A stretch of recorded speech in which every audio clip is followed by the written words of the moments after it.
Hi, this is Ron Carter again.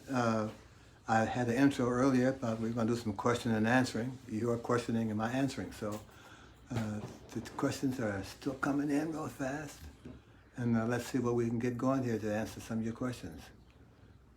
Uh, Here's the first question. Okay, here's the first one. One of the users asks, when you are in the studio, do you have a preferred signal chain in terms of microphone and preamp, or do you rely on the engineer and whatever they have in a given studio to make your bass sound great? That's a lot of questions in one paragraph. I'll try to answer them as best I could. I generally don't use anything but my bass and whatever mics they have there. I have a great daily gauge pickup that I used recently, a few years ago, and it's just a nice, really tight sound with a nice edge to it that I like. And I found that sound is a nice way to start the engineer to hear what the bass sounds like. What I've always tried to do is have the engineer come out to where I'm standing in the room and hear how the bass sounds right then. And I try to explain to them in simple terms that I'd like to have their job to be not much for me to be able to capture the sound that they're getting on the bass in their room. I never record with an amplifier. I don't like to record in the middle of a room, in a big room, because the sound is too dispersed. And engineers who see me coming, they don't say, oh man, here he comes again. They appreciate my effort and attempt to help not just my bass sound good, but all the guys who come in there. I never know the microphone names or the kinds. I've never been aware of that kind of fidelity. I just trusted that the gear in most studios is always top class. So whatever they show me to play with, I'm comfortable to do that, and I hope that my hands are sensitive enough to do my own high end and low end, so to speak, as they like to call it, of the highs and lows and the edge of the sound and the roundness of the sound. I like to be able to think that I don't need an equalizer. I got two right here that I'm used to using. Hopefully that answers all your questions, but it's a nice thought, and I don't kind of think about it. I just kind of go in there and go to work. But earlier, I'm sure these questions you're asking me now were all a part of how I got to make the sound I wanted each time I left the studio, feeling comfortable that I got that done. Thanks for your question. We have another question from China. Oh, wow. I am a 20-year-old amateur bassist who wants to become a professional jazz bassist and make a living out of it. I dropped out of school and spent 8 hours a day practicing electric and double bass. How many hours should I practice to become a pro? And some advice about any career development would be great. Oh, wow. That's a lot. lot of questions to answer, and again, in a small space of less than 2 days. So I'll give it a shot. I think the first thing you should do is to get a bass teacher. It's really it's really a nice thing to say I did it by myself and I didn't get any help. I think that's kind of silly. I recommend first you get a teacher. And secondly, you sit down and think about how you can be productive practicing. I'm not sure that those kind of 8-hour practice days would be as productive as if you have a 3-hour practice day with some real focused and some real honest practicing. You have to go in there with an idea of what you want to get better at. If you have a lesson, go in there preparing for the lesson the following week or whenever your lesson time is. Give some thought to, can you leave here? How have you learned differently to play the instrument? What have you not known before you start this process? 8 hours is a lot of focus, and I'm not sure that given stuff happening that we have that kind of pure 8-hour practice time. I'd go in there and look for no more than 2.5 hours, stop. Take a half-hour break, or retune the bass, just kind of get your mind clear of all the bad notes you played and all the things you discovered, and how quickly can you add those things to your toolbox, I like to call it, that helps you find things to play. The last thing that I want you to do is play as often as you can with other people. Find out how they feel about the bass. Find out how they respond to your choice of notes. Find out how they respond to your pitch, how they respond to your time, good or bad. I think the more people who you play with, and sometimes against, you get better that way too. So I would recommend number 3, play with people. We have a question.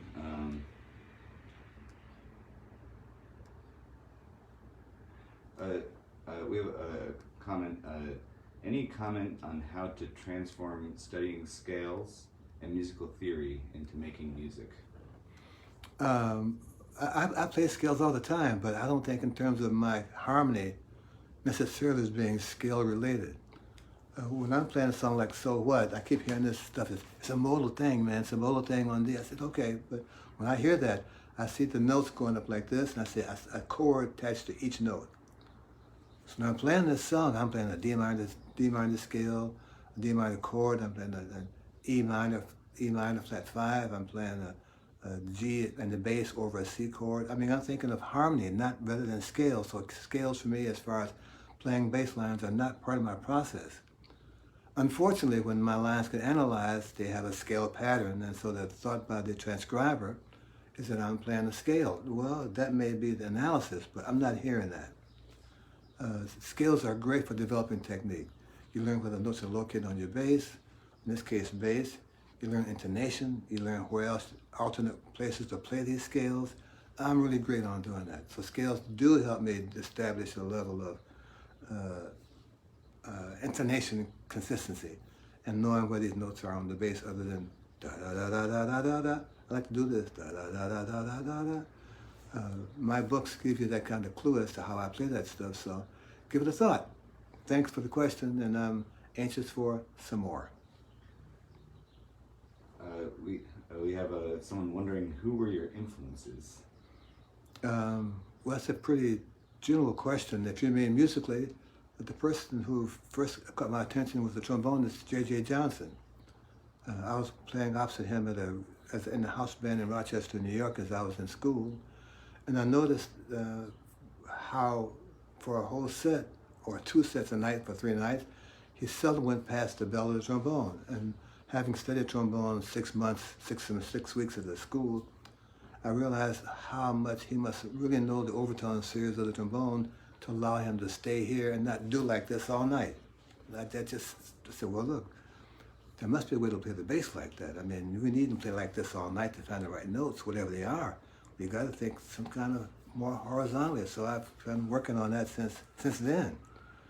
The second person who influenced me was Cecil Payne, P-A-Y-N-E. I worked with him with Randy Weston's club and Randy Weston's band in New York when I got to New York at the 5 Spot for 8 weeks. We traveled the tour, but what fascinated me about Cecil, so he came on the scene when there were 4 other major baritone players. You had Serge Charloff up in Boston, you had Leo Parker, a real bebop guy, you had Harry Carney with Duke Ellington, you had Jerry Mulligan, you had Pepper Adams, and somehow with the same horn, Cecil Payne got his a sound that didn't sound like any of those 5 guys. And I'm listening to him play all night on and off for these concerts and gigs, and I said, yeah, I don't know how he does that, but I want to do that. I want to pick up the bass at some point and be able to get out just my sound that doesn't sound like any of those guys who were before me, as genius as they were. I want my own sound. And trying out a lot of different string brands and combinations, and understanding how the bass worked, and maybe a sound post adjustment here and there, and find a different bass that I had. I was able to put together all these factors to make a sound that I thought would be a more personal. And when I decided on that idea, I decided that my bass, when I came out of that case, when it came out, it would sound the same each time I played it. And I've been focusing on it as we speak. I want my sound to be the same as last week, as near as humanly possible. That's where I am, and I'll work on that this afternoon.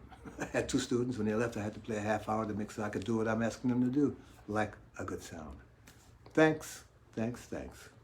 We have a question from Argentina. Oh, wow. Hi. He asks, what do you mean when you say we need to listen more productively to our playing?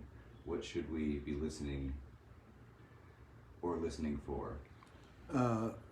If you get my book called Chartography, which answers that question in a real chart form, you will see that we do we've taken transcriptions of 5 versions of Autumn Leaves with me and Herbie and Tony.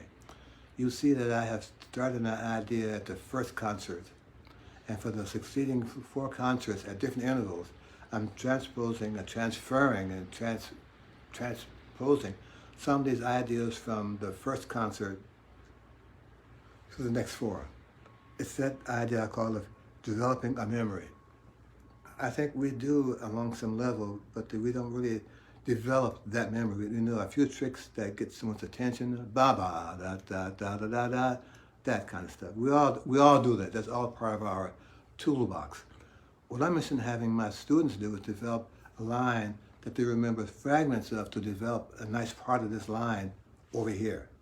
Or this line sounds pretty good, but maybe it's the wrong chord for this, or I'm playing it the wrong place on the bass, or maybe I'm playing it too fast. I think when I say that, I'm asking the students and bass players to listen to what they play and try to find out what that last chorus is really valuable that you can transpose and transfer to the next song or the next chorus, or maybe not until tomorrow night. I've really gotten good at that, and if you get this book, Chartography, that has these 4 or 5 transcriptions of all them leaves, you see how I've been able to transfer information from the first concert to the second concert, to the third concert, to the fourth concert, to the fifth concert, and how the band evolves around my memory of the lines I thought they were worthwhile to continue to play. And I haven't given up on that idea yet. Okay, we have a question from Brazil. This person would like to hear your comment on how the personality of other band members affects your live performances. One of the things I enjoyed being a sideman, as I continue to be, is watching how other band leaders lead the band. Are they aware of the audience's presence? Does the audience response make them change the program for the night? Are they aware of the shortcomings of the guys in their band and their strong points?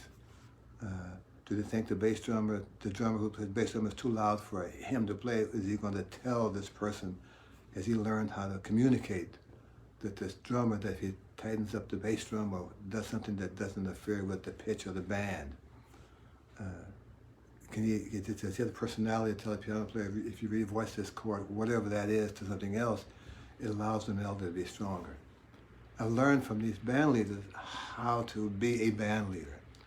And I hope that the groups that I now lead, whether the big band or the octet or the quartet or trio, begun to get better because I learned how to talk to them, how I learned to be with them, how I learned to let them know that, yes, I'm the band leader, but I'm open to what suggestions you might have to not just make your job easier, but the bands sound more cohesive and have a chance to play better music.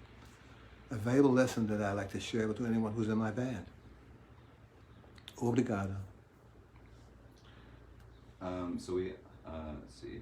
We have someone who would like you to talk about your impressive goals behind you, the records. I'm embarrassed that the 3 that are not there. I see one. Pardon my back.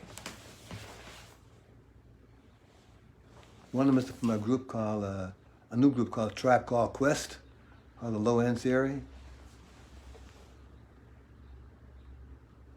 Another one from the Wynton Marsalis album, a great record called Hot House Flowers. And I recommend my students, they listen to this record, buy it if they still have it available, and listen to a Lazy Afternoon. The bass sound that day is killing. Mm-hmm. Low C and the harmonics, man, it's just for that. I should have gotten a gold record. Mm-hmm. Bob James, my dear, dear friend in this record, and that's what it's called One-on-One with Earl Klug. Well, I love those guys. I'm sorry I haven't been able to talk with him. There's another one called Touchdown with Bob James, and the last one is, Roberta Flack, First Take. What a favorite, well, that record. If I've ever had a singer who I would kind of say I'm in love with, she's that person.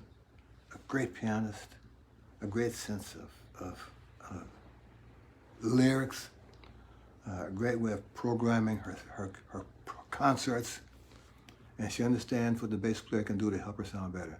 I love that stuff. Roberta, wherever you are, for you. Along those lines, you've been, this question wasn't specifically asked, but okay. You've been, you're mostly known for jazz, but Tribe Called Quest and Roberta Flack are outside of the jazz world, and you somehow retain your voice through different genres of music. Can you kind of talk about how you do that? Well, one thing that I try to do, and we just mentioned that briefly, is I try to take my sound, when I open the bass case and play the bass, it's the sound I had last week, or last month, or last year. And these music projects I get involved with that are not from the jazz category, all I'm changing is my choice of notes. My sound is the same. One of the reasons I think I get hired is because I do have a distinctive sound that people rely on identifying it. That's him. I've done some, I did a record some time ago, I just heard last week, Kate Taylor. The song was called Harriet Tubman. And man, the bass sounded just like me. It sounded great. This is like 15 years ago I heard this, 15 years ago I made this record, and I heard it for the first time since the recording.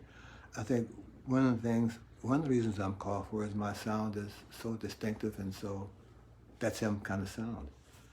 We have different notes, different tempos, but the sound is the same. Thanks for the question. We have a user from Brazil who'd like to, I'm sorry, I'm reading the wrong one, we already asked that. A user from Greece would like you to give examples of classical or romantic or non-jazz composers we could get ideas and get inspired from. Debussy. I did a record called Friends with the Nonette featuring Hubert Laws, adding Hubert Laws as a special guest. And I did some classical pieces with the jazz view. So if you get this record, you hear my classical pieces that I love. Eric Satie, Rachmaninoff. I consider John Lewis a very classical composer. We did Django with a jazz version of his classically typed piece. We did a folk song. Stan Getz made a record of it years ago. Miles made a record of it. The song from Sweden, which is a folk tune. I like Bach. If you know my recording history, I've recorded several Bach records. I'm a fan of Debussy for the Bill Evans kind of harmonies that evolved from that kind of sound. And last but not least, Palestrina. I like that open harmony that those people had in the early century, 16th, 17th century. I'd like to try that again. I'm in love with the motets that Bach wrote, and I like the Haydn, Handel. They're my favorite, some of my favorite composers. While we have different notes, I like my combination, but certainly I'm influenced by their choice of words, their choice of lyrics, their choice of words, their choice of compositional combination of notes and chords that make them sound just like Bach, just like Beethoven, just like Brahms. All those people are a part of my process of hearing music and appreciating what I'm looking for. We have a question from, carried over, this person asked another Q&A question, but it wasn't asked. Okay. You shared a story. Don't get mad at me. You shared a story that you told your students about playing the note G when playing a D chord. Yeah. Instead of the root note, and how you always want to play the G instead of the D. Yes.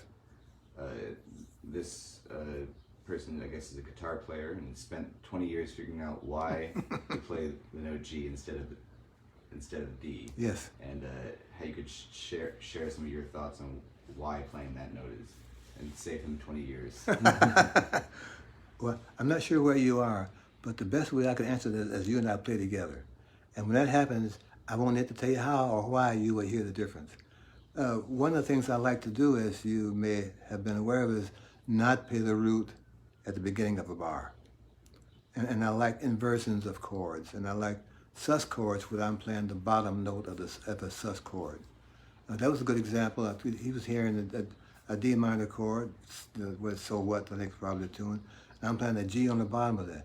Man, for me, that's a great way to set up a whole new mindset, a whole new harmonic option. I think those kind of notes that I look for don't allow the horn player to practice the solo he worked at home, And it allows me a chance to see how far I can carry this note G. What can I do with that note for the next measure? I can't play it anymore because I already surprised him. I like the mystery. I like the surprise of what choices these notes give us. And I think that my guitar playing friend who Took 20 years to understand what that G did, what that G was to the chord. I'm sure he played it eight more times on his band and got mad at those guys because they didn't understand. They didn't get it. But I think that kind of one note choice that makes a chord jump like this, I love that stuff. Thank you. Okay, we have one user loves your work on Joe Henderson's Stay the Tenor, the trio record. Yeah, but Al Foster. Yep, and he wants to know your approach to playing in a chordless trio. I'm happy to accept sole responsibility for playing the right chords and the right form, with nobody's help but me. Of course, Al's playing downbeats and fill-ins to set up the bridge or so, and of course Joe's playing the melody or the changes, but I'm the guy who's solely responsible for everything straight up. I love those challenges, and when I do those kinds of recordings or gigs with Joe, as it turned out, one of the things I did was make sure that Joe and I agreed on what the chords were. Al or knew the form, you know. So Joe and I said, what are the real chords to this tune? So that when I did something a little bit sideways, he understood that I wasn't lost. I'm just playing a different chord than what we had talked about. He understood that. And one of my friends who I call left the concert really too early. And I missed the challenge of playing with Joe. He had a great ear. He had a great sensitivity to horn, to chords, and he would really be aware when I played a note that was not the root. It's gone somewhere else. Let me pay attention here. Let me give him undivided attention for 4 more bars and see where it takes me. Joe Henderson. We made Power to the People, another one we made. And he made another one. He recorded me with Chick Corea on a thing called The Parade with Tony Williams, Chick Corea, and Joe Henderson. It's nice music. We had some great times together. I love and miss him. Joe Henderson, thank you very much. Speaking of great saxophone players, we have another person wondering if you could share any memories of working with Eddie Harris. Specifically, they didn't ask us, but the In Sound is one of their great records with him. Eddie Harris, I used to call him Dr. Vandermeer, as in the mad scientist. When I first heard him play at the studio, he had a saxophone with a trombone mouthpiece in it. Mm-hmm. And I said, Eddie, what happened to the part? Where they have your horn? He said, what do they have? The trombone has. You got a trombone mouthpiece. Where's the trombone? He said, oh, Ron, blah, blah, blah. So okay, I won't ask that question anymore. So from now on, you are Dr. Vandermeer. The first record we made was at In Sound with Cedar Walton and Billy Higgins. And this is probably the first version of The Shadow of Your Smile as a jazz record. The short story to that doing that song was I got a call from Eddie. I was in Boston working with Tony Williams and Gabor Savo at the Paul's Mall in Boston. I get this call from Eddie Harris, who I had only known through his music and his hit record called Exodus.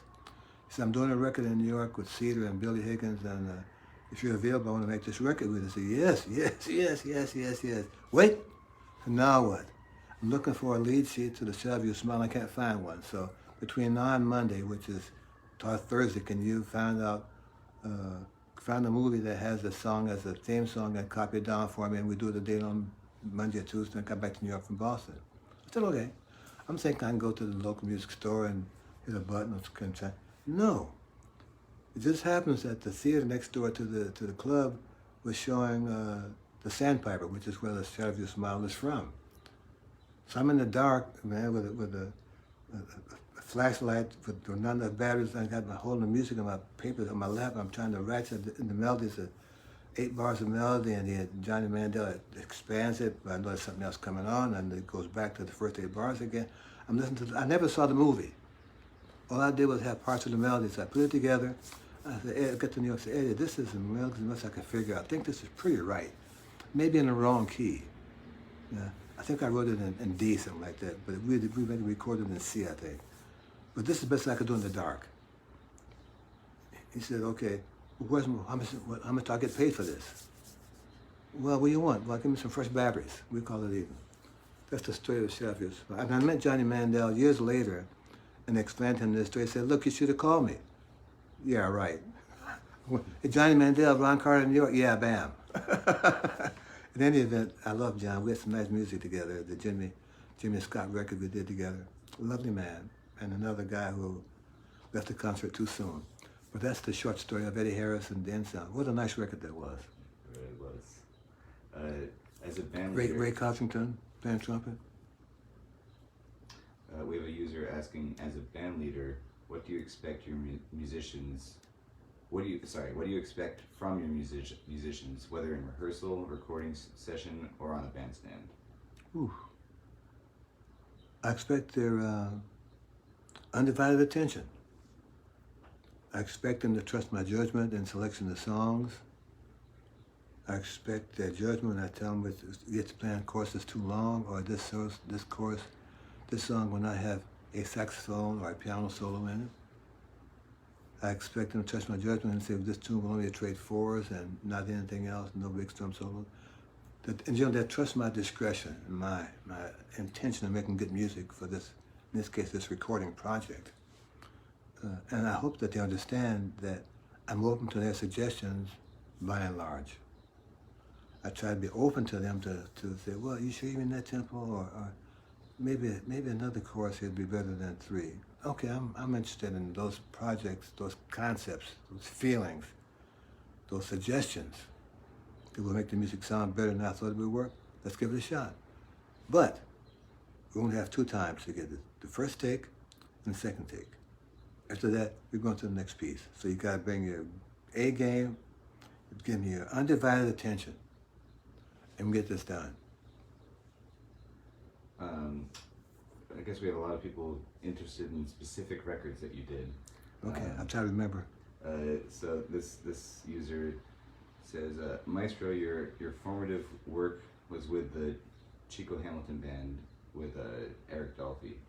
You subsequently left to play in Eric Dolphy's band. Can you briefly give us some snippets of playing with Eric Dolphy? What was it like, your highlights, etc.? Okay, the mistake is that I never joined Eric Dolphy's band. Eric, his band was him, Booker Little, Richard Davis, Jackie Byard, and I can't think of who the drummer was at that time. So Eric had no band that included me, and then when Eric went to Europe, he went as an all-star with Charlie Mingus' band. My musical contact with Eric outside the Chico Hamilton Band gigs was the records we made, and we made 3 wonderful records together that I cherish as if they were the last gold bar on earth. But I made no gigs with him, so I have no idea of how he handled himself on the bandstand. I do know he was a very intense musician. He had his flute out practicing somewhere all the time, and he understood that he was a little bit different, but to him that was just great because he was playing what he heard. And that encourages young guys along the way that play what you hear, trust your judgment. Then you make some adjustments if necessary. It looks like we have a user who's watching you interview people, and they're asking the same question that you asked your interviewers. Mm-hmm. This question's from Germany. How was it to be back on the bandstand after this long pandemic, and what was the first thing that you did?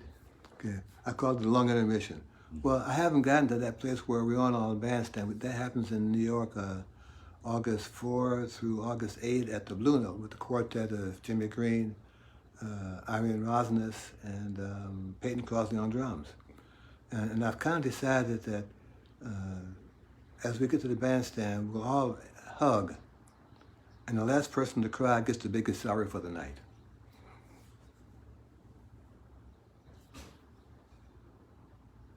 Okay, sorry. Who are some of your favorite contemporary jazz composers? Wow, that's a hard question. And that's a hard question because I haven't heard much jazz music in the past 2 years, so I don't know what's out there. I'm still enjoying Randy Weston's compositions. You know, I'm learning how he played Little Niles and Saucer Eyes, and his record was High Fly. His hit song was High Fly and Berkshire Blues. I'm just studying those kinds of tunes, and I haven't been on the scene in the past 2 years to hear many, if any, modern jazz composers. So I'm not sure what they're doing, but I'm sure someone's got a nice order to rearrange the notes that we'll appreciate. I'm interested to get my hands on that stuff once this intermission is completely over. So, by the way, we're at the 30-minute mark, so Okay. we'll keep going for a little bit. What is, specifically when you were talking about what you expect from musicians, this user would like to know what you expect from a drummer specifically in your band. I expect them to trust me when I ask them to do certain things. I expect them to trust when I ask them to retune the bass drum or the floor tom so that the pitch of the instrument is not in the way of my lower half of the bass, the A and E. I ask them if they can muffle the bass drum a little bit more so that it doesn't ring past my note. I ask them if they have one, to have a piccolo snare drum. I like that bright sound for me to play with. If not, can you just kind of tighten the drums on the drum head that you're using, just to get it out of that mid-range sound zone for me. And I ask them, last but not least, to trust me when I play one at the top of the tune. That's where we are. This user has a question for you on soloing. Do you use the melody, harmony, or scales, or all of these to solo on a specific tune? How do you approach exiting out and coming back into the tune while soloing? Do you use a turnaround to advise the other musicians that your solo is ended, or simply give them eye contact? All of the above. One thing I do not play on is play on scales. One of the earlier questions was how I treat changes. And again, while my solos may be transcribed and analyzed as scalular in their physical approach, I'm not playing on scales. I think for me as a bass player, that just limits my choices. Once I see a set of chords, man, I see all these other chords nearby, and I'm trying to grab on this other set. How can I invert the chords that I'm seeing to have them feel different, a different color? I always hope that I have the musician's attention, that I won't need to give them any special, God, no. I won't have to give them any kind of signs to get the attention. I'm done soloing. I like to think that they're on the bandstand and they're watching me play. They hear me do what I think I can do and how I analyze how I'm soloing. Since they do that, and I'm doing that with them, how am I doing that? I like to think that I know when to stop, and I've learned how to end my solos. What I regret, that's not the right word. What I resent is the horn players come in when they think I'm through. That means that either they haven't been paying attention or they haven't been paying attention. And yes, I've kind of let guys know that, hey, look, don't do that to me. You know, I don't appreciate that. And I've heard some kind of comment say, well, what are you going to do about that? I said, nothing. But when you play your solo after 2 courses, I'm going to stop. That's a terrible thing to do. And I regret having done that several times. But I assure you I got their attention. That's all I want. I'm not asking for this. Just give me a break to give me some attention. We have time for 2 more questions, Mr. Barron. Let's try to get those in on a good note. Da. So we have a user who they just started learning jazz standards, and they want to know how you went about learning and internalizing them. Well, back in the day when I had no money to buy records and the jazz reel book, poor as it may have been, was not so available, I only could listen to records and so I found out what I thought the chords were, and sometimes I wasn't correct until I got to a gig where the piano player really knew that song. You know, for years I thought that I had the wrong chords in my ear for stablemates until I played it with Benny Golson, and I was inside. I was very embarrassed for me because I've been playing the right notes, but I had them attached to the wrong chord sound. Fortunately, I'm a little older now, and I learned how to hide my embarrassment and fix it by the second chorus, because I know what the changes are supposed to be now, because Mr. Golson gave me this lead sheet, you know. But that I learned them by listening, just playing by ear and trying to figure out what the chords could be and trying to remember the form of the song. I still try to do that, you know. I think learning the form is critical to playing any kind of jazz music right now. And to play the changes, the chords. I mean, without the chords, you have nothing but an empty envelope. So why would you not want to learn how to play the chords? I just learn what the chords sound like. I go to the piano, take the bass out. This is C.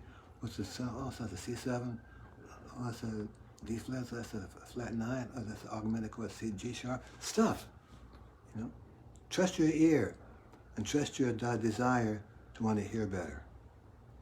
I see we've got one more question. Someone says, "Can you walk some blues in F major and change the key and not let me know it?" Well, I can do that. Okay, so Mr. Barron, thank you for your time. And for the person whose name I shan't mention, here comes blues in F, and I'm going to change key. Don't go away. That doesn't count, I'm just tuning up.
See ya.